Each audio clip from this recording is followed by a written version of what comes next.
Hello, we are the Salon Sleuths. My name is Melissa. And my name is Leslie. And we are two women from the Pacific Northwest. We are both curious about paranormals, spirit guides, ghosts, past lives. We are suspicious about true crime, disappearances, and strange phenomenons. We are open to learning about the supernatural and all things we don't understand. Together, we're opinionated with a splash of smartass. Join us to learn. And stay curious, stay suspicious, and stay open. Follow Salon Sleuths on all major podcast platforms. All right. Well, good morning, Salon Sleuth fans. We have a wonderful guest along with my co-host, Leslie. We have Salem today. Hi, Salem. Hi. Say hi, Salem. So Salem is a student and she is working on a project for school, and she is going to do make her own podcast about true crime. And so the name is to be determined. We don't have a name yet, Salem, right? Mm-hmm. But she's got a lot of cool ideas. And we are just welcoming her on today to just kind of let her see what we do and how we do it. And I don't know that there's any rules about it, but we're going to give it a shot, Salem, see what we can't do for you. And she's prepared her own story for us today to share. So I'm excited to see what she's come up with. Salem, we normally start off with just a little bit of talk about like what's going on before we get into our story. Did you have a good Thanksgiving yesterday? Yeah, I did. I hung out with my family and we built gingerbread houses, it's more of a Christmas thing, but we were just having fun. So it was that's awesome. And so Salem, what is your favorite Thanksgiving food? Because this has been our topic in our house for the last 24 hours. I don't know. That's the thing. I really my mom made pumpkin pie and that was really good. Mm-hmm. So I think probably pumpkin pie. Me too. But I'm with you on that one. Leslie, how about you? So I like to pair certain things with like a really good cranberry sauce. Okay. Like I really like turkey, but with cranberry, or like even mashed potatoes with like the cranberry. I don't know. Maybe it's like the salty sweet together because that is like my thing. Do you have a good cranberry recipe? No. In fact, I Googled it about 2 seconds before I made it yesterday. And it's basically sugar and cranberries. Like what could be better than that? I have a great one. So my sister-in-law makes it. And this is one of the things that I actually like, only since I met her, is it's fresh cranberries. So not canned. So that's what I did. It does have sugar in it, and it has an apple and an orange, and you grind it all up in the Cuisinart, and it is like a salsa kind of, because it's chunky. It is so good, so fresh. It's not like jello-y or whatever, it's so good. Did she cook it all before she puts it in? No, you don't cook it at all. Oh, you don't do it at all? It's just like a fresh kind of salsa almost. Interesting. So Salem, I have a 22-year-old and a 21-year-old. And we have always talked, well, we don't really love like the traditional, Thanksgiving food. So what are we going to do? Because we're having it smaller this year, with COVID and everything. So anyways, we decided that we would make our favorite things. So one of my favorite things is the stuffing. I really like stuffing, and my husband is now gluten-free. So I got the Trader Joe's. I'm not being paid to say that, by the way. Trader Joe's stuffing, and made it. Well, last night, the truth is that if I have it in my refrigerator, I'm going to eat it. So I gave it to my father-in-law to take home. So he took all the rest of the stuffing, but I did have 3 extra boxes. But anyways, he took the extra stuff. My son comes in this morning and he's like, I can't believe you gave all away the stuffing. It's my favorite. I'm like, what? I didn't know it was your favorite. Like I had no idea. So now I find out that the stuffing is actually one of my favorite, or my son's favorites, which I had no clue. So give away. And I gave it all away. So this has been the topic of our conversation. But anyways, so it was a good day. Did everybody else have a good day? Yeah, I definitely did. Good. Leslie? Yeah, I was always doing a million things, even if I don't have to. I always seem to be multitasking or whatever, like right now. Well, I'm making ornaments right now. Oh my gosh. I had like a bunch of people order some. Yeah. And then I put it on Buy Nothing. And so I gave away a few. And yes, that's so sweet of you. Cool. You're so nice. And I think it would look good like on the top of a gift. Is it the same one? Yeah, it's the same one. So I made this one for Chase's daughter for her gift that I got her. Do we have Lucy? Really cool. Yeah. And then I made ones with dog bones. And so the paw prints are on the back with the name on the front. And I don't have a copy of that one to show you, but okay, I'm sending. So I have dogs, canines, and people covered this year. So Salem, what we need to tell you about Leslie is she's so ADHD that like literally she needs to have nothing on her desk and a piece of putty or something that she can play with, because she will just start grabbing things around the desk and doing it while we're doing it. You only saw what was in front of me right now. What's that? I have the same thing. I have to doodle while talking. I think that's why I like you so much. I knew before I even met you that we would get along really well, because a lot of the things that your grandma would tell me, I'm like, okay, yeah, we're like, you're just a young version of me when it comes to like these stories that she would tell her. And I'm just like, oh my God, I can't wait to meet her. So I'm very, very happy to meet you.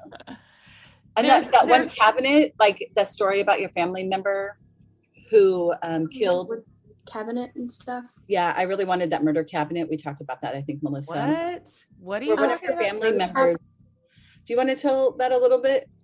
I don't have it with me right now. Okay. Right, but how were they related to you? I think they were okay. I'm probably gonna get this wrong. Someone related to my grandmother, their spouse, I think.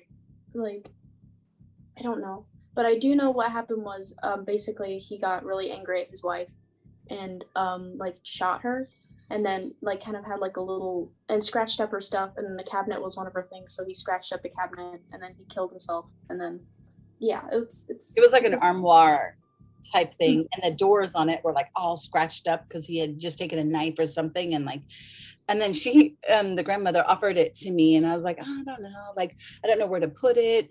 And then as I'm like building my little corner that I do all my arts and crafts and stuff, and I'm like, I could really use that murder cabinet. And so I texted her, and it was already long gone, but because they had just bought a house. So I'm like, darn it, like so I call it the murder cabinet. So I think I know where it is. If it's still there, I may like try to go get it. So it doesn't have bad juju. It's not like he murdered his wife and then like messed up the house and like just like took a knife to like the bed and all these things, right? Like, and then the furniture, and then he killed himself. Wow. Okay. I went to get it and I was like, Mom, can I bring it home? She was like, no, I don't want that bad energy in my house. Yeah. I'm with your mom on that one. Yeah, it's reasonable. Just keep the murder cabinet somewhere else. But I love the fact that Salem's like, I'll take it. I want it. Yeah, I kind of was too. And then I was like, I probably shouldn't have that in the house. And then I'm like, I kind of want that in the house. Like, that's awesome. Well, Salem, what is your story today? Do you want to jump in and just tell us? This is like a pretty famous case, Jodi Aries. I think everyone. Oh, yeah. This is the Utah gal, right? Utah and Phoenix? I think it was around California. Or she kind of bounced around, but it was mostly in California and LA. Okay. That area. I have both Travis and Jodi's backgrounds, and then I have the crime itself, and then some stuff that happened afterwards. Okay, what's Travis's last name? Alexander. Okay. So yeah, he was born in July 28, 1977 in Riverside, California, and Jodi was born in California at Salinas, or I don't know if I'm saying that right, in July 9th in 1980s. They met at a PPL conference in Las Vegas. I don't know what a PPL conference is. Hold on, let me look that up. Let's just do some quick research on what a PPL conference is. He was Mormon and she wasn't. Yeah. Okay, I remember the Mormon thing. I think she converted though, didn't she? Yeah, she converted so they could date, and she was baptized by Travis. Oh. So they dated on and off. They started dating in February in 2007, so a year before my birthday. There's reports from Travis's friends about Jodi being like not a good person and them fighting a lot more than they probably should have. And then let me throw you right into the crime, because that's kind of all the backstory you need. That they started dating, and Jodi got what do you call it? converted to Mormonism. So Travis was murdered on Wednesday, June 4th, 2008. He had 27 to 29 stab wounds, a slit throat, and a gunshot in the head. A medical examiner, Kevin Horn, stated that Travis was most likely dead from the slit throat by the time he had been shot, and Travis had defensive wounds on his hands. So that's that. Was he in the shower? Yeah, he was in the shower. They found him in the shower, and there's just like blood everywhere. But did they remind me, did they decide that he had actually been put there after he'd been stabbed? Oh no, he was stabbed in the shower. Okay. Yeah, Jodi, and then in court, Jodi claimed that he had like tried to assault her, and then she had gone into like a defense thing where she stabbed him. But here's where the big bomb is dropped. They found a camera in the washing machine that was attempted to be destroyed, and it had photos of, so it had like suggestive photos of Jodi and Travis, but then in the last few photos, it was of Travis on the floor, profusely bleeding. Some photos of, like, I think there was one with a knife in a hand. I don't have the exact photos. I think I can find them, but I don't know if they were publicly released. But they found those, and that was like the nail in the coffin for Jodi. That's what put her in jail, essentially, because it was like, who takes a photo of their victim?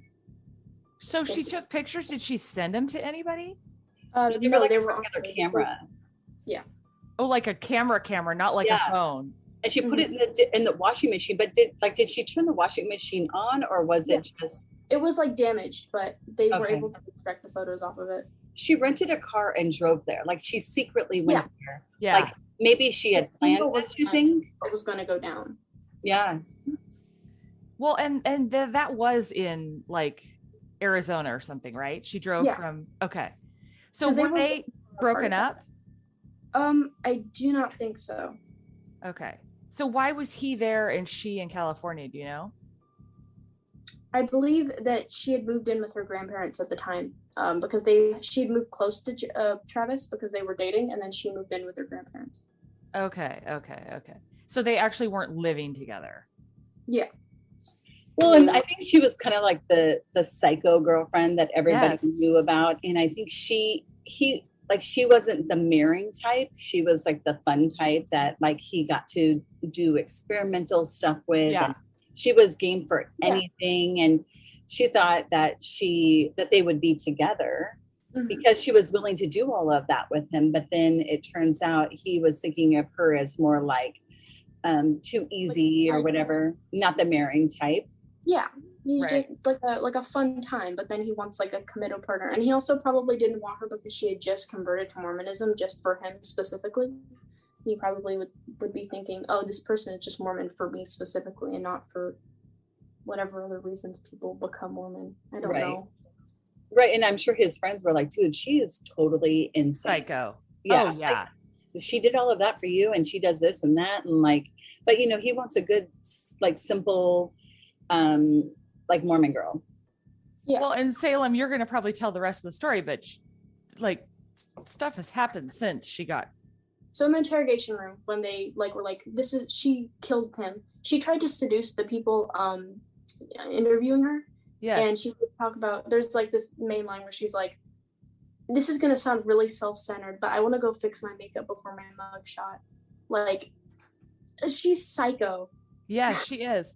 And then even at the trial, I remember things, and I don't remember it all factually, but she was a freak there.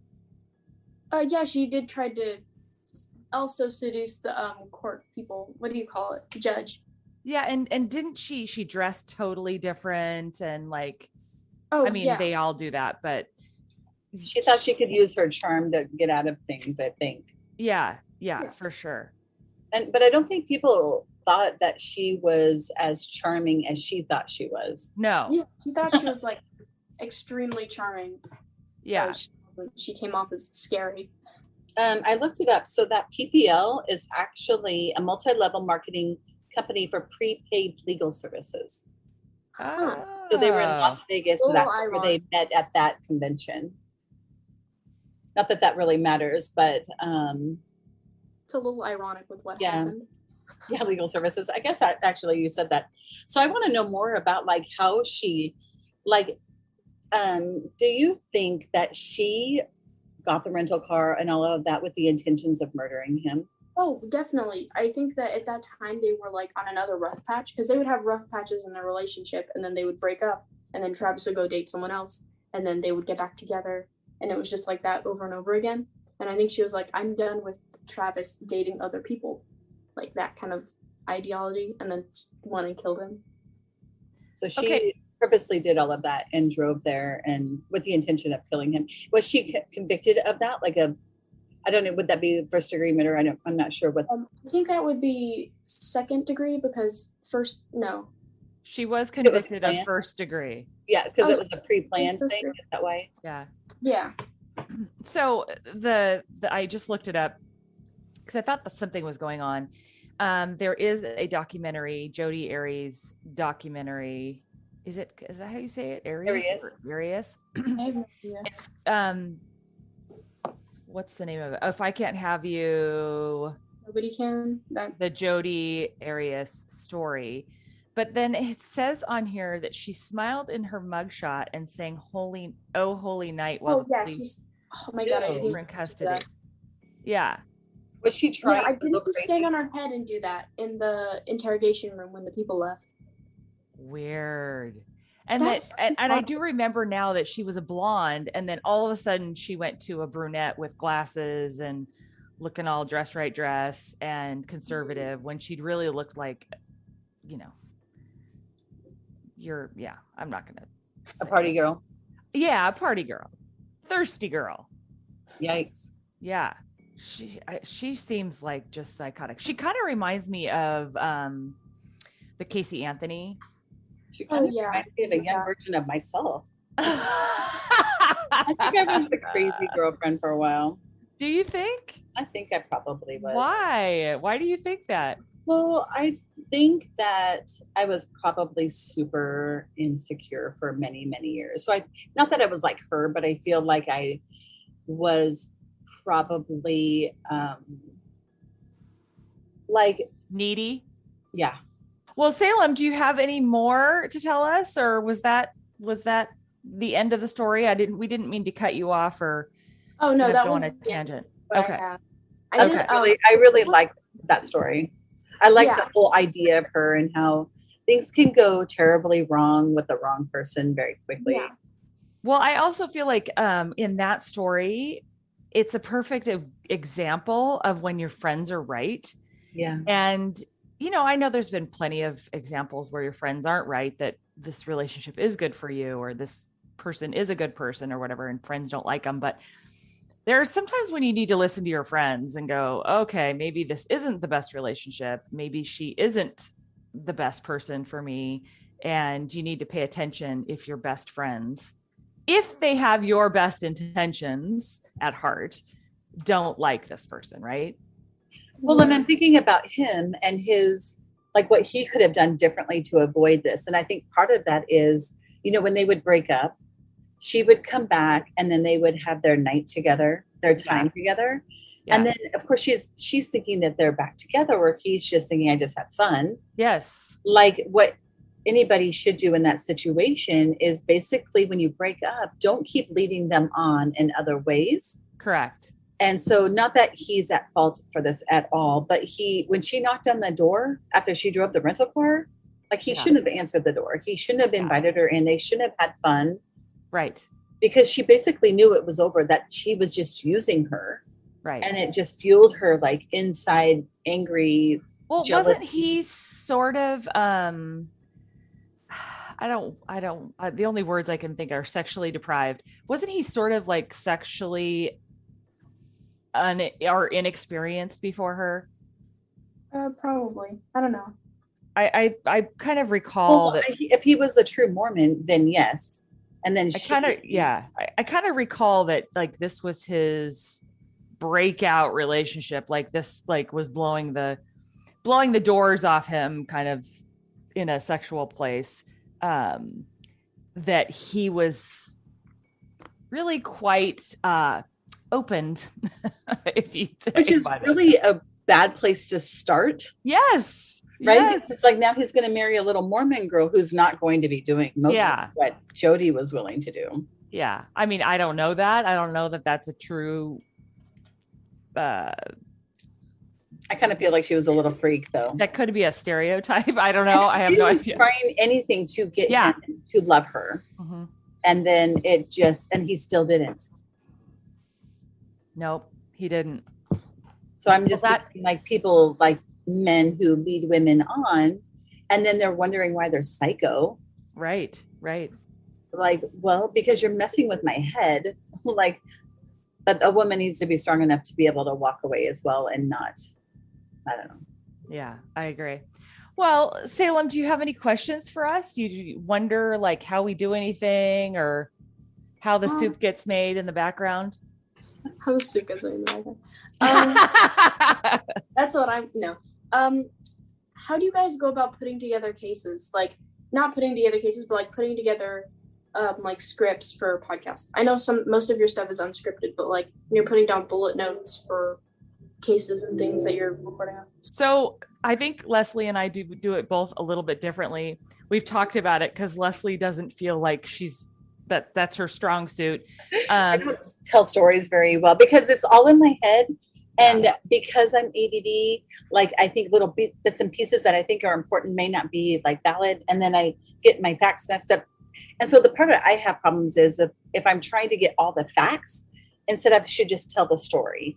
And I do have a story that I could tell after this, but a lot of the stories that I get, and Melissa might get too, is like my clients that come in and they will talk to us about stories or they get mentioned. So this one was mentioned to me, probably just because we're going into Christmas. But sometimes, like when nothing's there, we're seriously Googling it like at 9 when we're supposed to be on at 10:30. Yeah, for sure. And I do more like an outline. Like if you think about when you're writing an essay and you just do an outline, I do an outline of how I want to tell the story, of the facts. So I definitely do more off the cuff kind of storytelling, making sure and following my outline that I get the facts in that I want to get in. However, sometimes I will get into my flow and realize that I've just told the fact that was on the next page and I still want to tell the other things. So sometimes I'll have to go back and forth and just wing it. But I think that's just out of practice. And, for my job, I present a lot. And, sometimes even I get on these little tangents where you start going down a path and you're like, oh, wait, I'm not prepared to tell you that part because I gotta still go down this path. So, I think you kind of wing it. But for me, certainly I have tried just reading a script almost. I don't like that. That doesn't work for me. It's not an easy flow. But if I just have an outline and I can talk based on that outline of information, then I do a better job, I feel like. And I think I personally probably should write it all out and just read it. But part of me is like, I feel like I need to look at Melissa when I'm doing the Zoom call. So then, but I actually will tell probably a better story if I just wrote it out and read it to her, but read it in a way that doesn't sound like I'm a robot, but preparing a little bit better because I feel like I can write pretty well. And I think if I just read it, so I think I may be moving into that. I actually talked to a friend of like, she is a manager of many people. And I was like, how do you get your point across? Like, I need to learn like storytelling better. And she's like, oh my God, I have a book for you. So I'm hoping to get that book and then go through it and then be able to tell the story in a way that makes sense. Because Melissa's like, wait a minute, what happened? Who was that? Like, blah, blah, blah.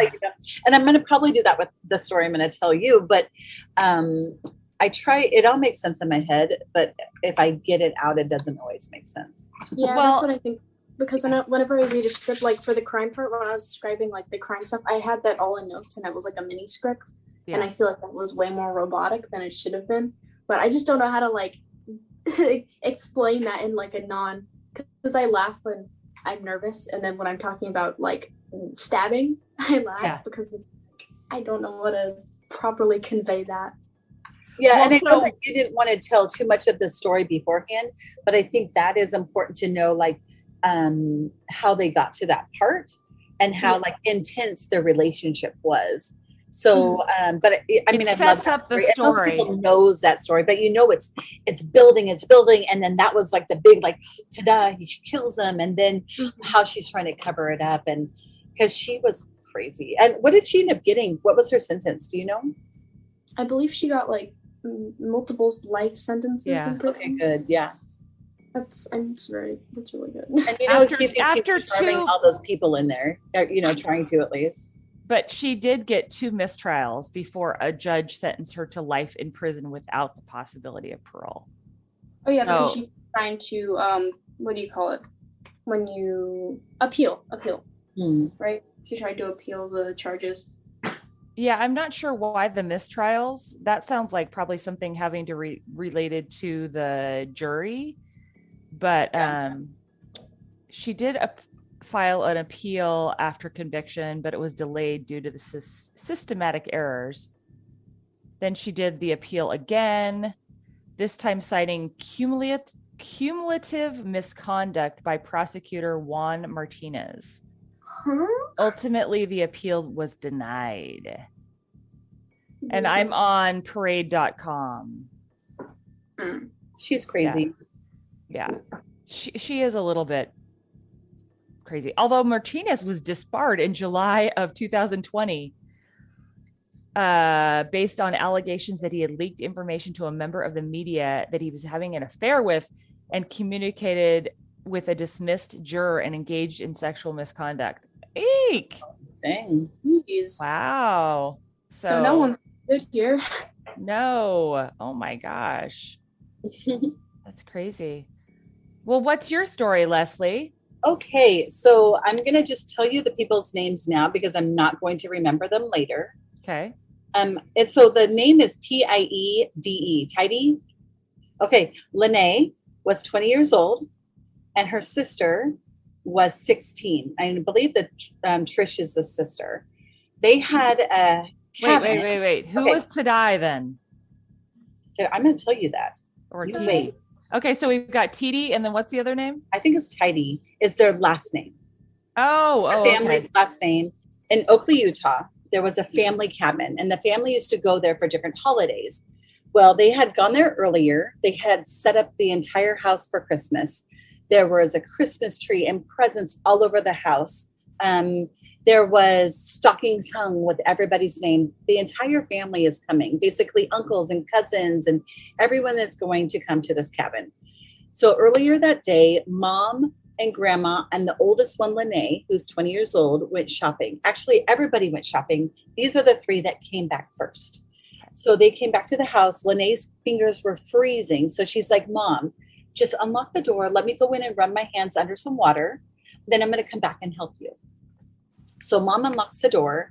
Lene goes inside. She's going up the stairs, and out of the corner of her eye, she sees a shadow go behind the refrigerator.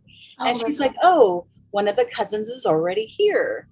So next thing she knows, another man is coming down the hall. Mom walks in the door, and he basically shoots her. Like she's like, I'll give you whatever you want. Just take it. And he shoots her. So grandma comes in the house, and he shoots her in the head. And she's just like, oh my God, like what's happening here? It had been clear they had been there for a while because they had eaten food. They had opened up presents. They had made themselves comfortable there. And they know that other family members are on their way. And he's already killed these 2 guys. One of them has killed the mom and the grandma. They did hear the grandma like basically gasping for air for a little bit of time. She was shot in the head. And then the mom, I think, might have been shot a couple of times. I'm not sure, but she was dead right away. Because it snows so much where they're at, a lot of times they have to leave the car down the road beyond the gate, and then they ride the snowmobiles in, which is, I think, basically what they did. They had rode the snowmobiles in. That's why her hands were cold. So, but they have gas cans because they have snowmobiles. So they proceeded to unload gas all over the house. And they are going to light the house on fire. But before this, they can, as this is all unfolding, they can hear another snowmobile coming. The dad is coming on the snowmobile with the younger daughter. So the younger one wasn't there yet. Dad comes coming down the hill, on the snowmobiles. They can hear it. She's freaking out because that's my dad, that's my sister. They're coming. These men are going to shoot them. Correct. The dad comes in and they basically shot him in the face. The one mistake that they had was they used bird shot to do it. So it's Okay. not as like damaging Deadly. as like a regular bullet.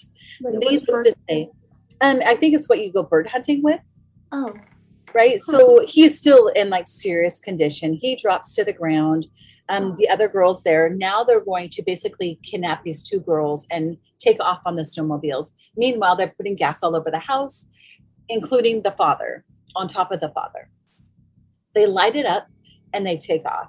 So as they get towards the gate, they see the uncle. And so the girls are driving, the men are behind them, holding on to them. The uncle's like, hey, and they ignore him. And the guy's like, well, who was that? She's like, I think he was just a nice neighbor. Like, let's just keep going. They basically get to the cars. Well, the uncle's coming back. And as they're getting into the cars, which is their car, and they're taking off, the uncle's like, they must have boyfriends. Like, what's going on? Like, something in their head is not right. So the uncle's like kind of standing there, like, what is happening? And the dad comes barreling up on a snowmobile, barely unrecognizable. His face is totally swollen. Eyes are swollen shut. He's bleeding profusely. But because he was shot with this other stuff, it wasn't as damaging because he would have been dead if he had used regular bullets. So the uncle's like, holy cow, like, let's get him in What the is car. going on? Right. So there's no self-service where they are. So he's following them in the other car because he's like, I'm not going to lose sight with them because they are kidnapped. This guy's dying in the back. So at one point he gets self-service and he is calling 911. And he's like, listen, my nieces are kidnapped. They're right in front of me. This is where they're at. I need a helicopter. I need to get my brother life flighted out of here. And then that phone goes out. And he's like, crap. But by that time, he had already kind of told the police where they were. He pulls up to the next place where there's a payphone. He gets back on the phone with 911. I need a helicopter now. They're still on the road. They're going down. So helicopter comes. They get dad out. The guys end up pulling off on a street.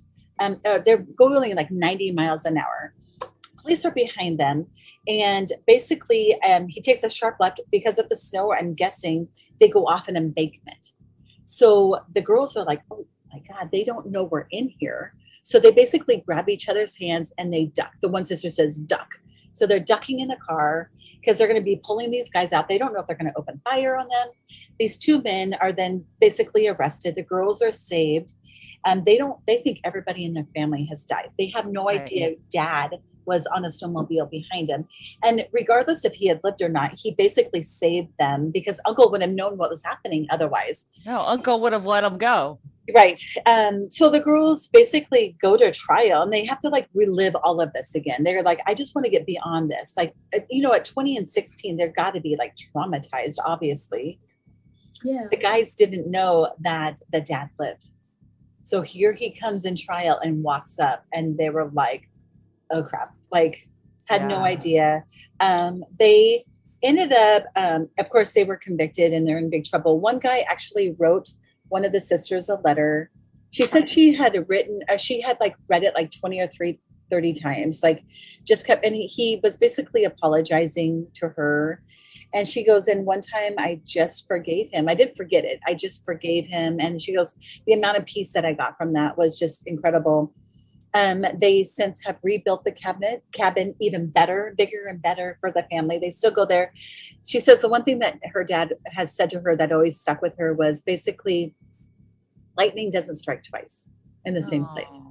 So she's like, I feel comfortable there because what are the chances? But they had probably gone to a bunch of different cabins and were breaking in. And then when they realized that these people were coming back, because basically they wanted a car to get out of town. And so that's why I think they were waiting for them, is to get the snowmobiles, to get back to the car, to get out of town. Although they could have walked 2.5 miles. But these stupid people had actually left another camera on the table. And because they thought it would probably burn up with the fire, they didn't really think of anything of it. But it was like a video camera of them like opening their presents. And I mean, it clearly showed the two guys that were in the house were clearly the same people that were on the trial. So that kind of nailed the coffin shut when it came to that. And one of them is now married. She has 4 children, and I think she has 5 stepkids. And the husband is like super supportive, and like she seems to be doing okay. I think the younger one said that because she was 16 years old, at one point, like her mom was saying something and she wanted a hug, and the daughter walked away.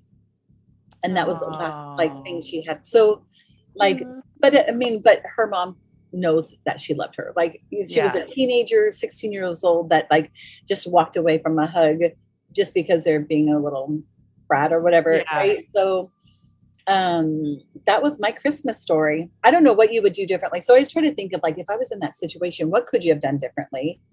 I don't know if there was anything, honestly, because if these guys were already in your house and you are kind of. Yeah. I mean, I guess the question would be, could you have told from the outside of the house if you were paying attention to all the clues that somebody was actually in the house? Like, was there heat coming from the was there anything furnace, or fire or whatever? Like, was but there then again, she thought it was her cousin. Oh, yeah. Like, so it would have been fine if like somebody was in the house. Like that's what everybody was on their way. You're right.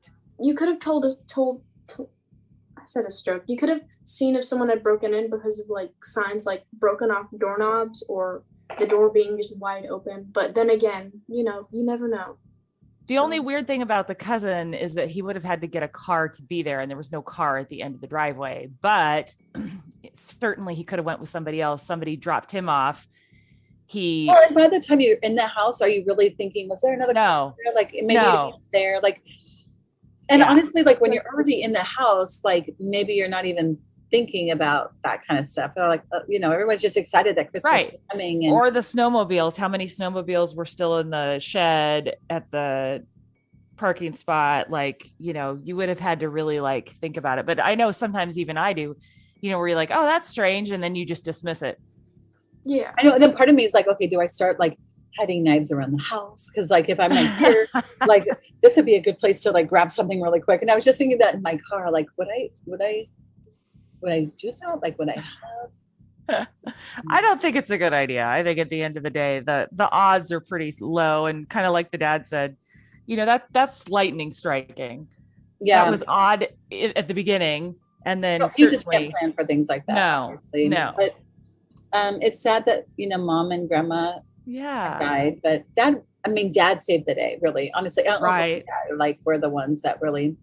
So Salem, I was just going to tell you the bird shot or whatever, because birds are so flighty and so quick. Yeah. So, if you have one bullet that goes, you're going to be less likely to get them. But if you have something that shoots like this, like little pellets almost. Oh, so it's like it splits off. Exactly. And it's little tiny pellets. And so if you get smacked with a bunch of pellets, it's going to hurt. It's going to do some damage. Right. But a handful of rocks at you. Exactly. Yeah. So that makes sense. It's not just going to pierce through your face and blow up your face, kind of like they did with mom and grandma. Salem, before we sign off today, I want to hear the names that you have picked out so far. Oh, I don't have any of them written down, but I was thinking like, hold on, attic, and then it was something. It was like attic stories or something like that. Oh, that's a good one. I like that. Attics and basements are creepier. Which one's creepier do you think, Melissa, when you think of a creepy story? Salem? I was asking you, Melissa. Oh, me? I thought you were asking Salem. I was like, can you hear me? Like, what's happening? Yeah, I can hear you. I'm waiting for Salem's answer. I'm going to go with basement. Basement. At least there's light in an attic sometimes, like if they have little window things or something. But a basement, there's usually like furnaces and ducting, and it's wet and smelly, and But I do remember the story where this woman was attacked in her house, and leading up to that beforehand, there were things would move around in her house. And so it was like a townhouse or an apartment. I can't remember. But the guy would go up his no firewall, would go across and then down into hers. Oh, So like my friend I know Amber, that we heard that case on Forensic Files.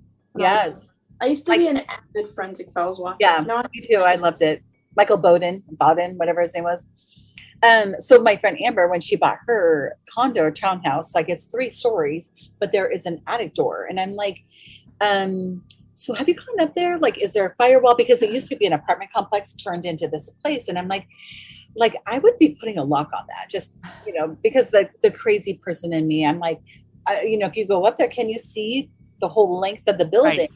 Or are they actually, is it just a piece of drywall, or is it actually like, blocked off? I want to know these things because I'm guessing that they probably have to have access instead of individually. I mean, so I was like, I'd be definitely putting like nails in that for sure. Because did we just talk about this, or did I watch this where that woman, the guy was in her house, like destroying the whole place, and she went and hid in her crawl space? And she's looking for. You remember that? He was looking for her. It was wasn't it that he came out of prison and he was like distraught, and then he broke into her house and she was so scared and he noticed her and she just like went to the closet and crawled into the attic. She was sleeping, right? And then she heard all the noise and then she called out to him, and then he's come running up the stairs and like she's like, oh crap. So she goes and hides in that spot, and he's trashing her house. He's like, where are you? And he's looking for her. And at one point it gets quiet. So she gets down to grab her cell phone, which is by the bed, and runs back up. And she's calling 911, and it's quiet. They have to come down and they check out the house. And her house was kind of secluded too. What's that? And he was still in there, or he was gone? I think eventually he was gone and he was caught down the street or wherever. But he was like, or was he ever caught? He must have been. But like, could you imagine? Like, I don't even know where I'd hide in my house if I had to. I don't even know how to get up there. You make fun of my attic access right there, Leslie, in the corner. I don't know how I get up there. And then close So this was in her closet. Like she was able to climb up and then get into her closet. And she could just hear him like yelling and screaming and like flipping furniture and like looking, because he knew she was in there. He just couldn't find her. Several panic attacks. That sounds very unpleasant. Seriously. Right there. If I had to hide, I'd probably crawl into the armoire and just kind of hang out like a horror game. I don't even know where I would go in my house if I had to. I wouldn't fit anywhere. I would probably run out one of the doors and like jump the fence to my neighbors before I don't know. All right, ladies. Thank you for joining us. Well, happy post-Thanksgiving Day. And you know what I want to say to you, Salem? Stay curious. Yes. Stay suspicious and stay open. Open. Thank you to all of our listeners. And we will catch you next week.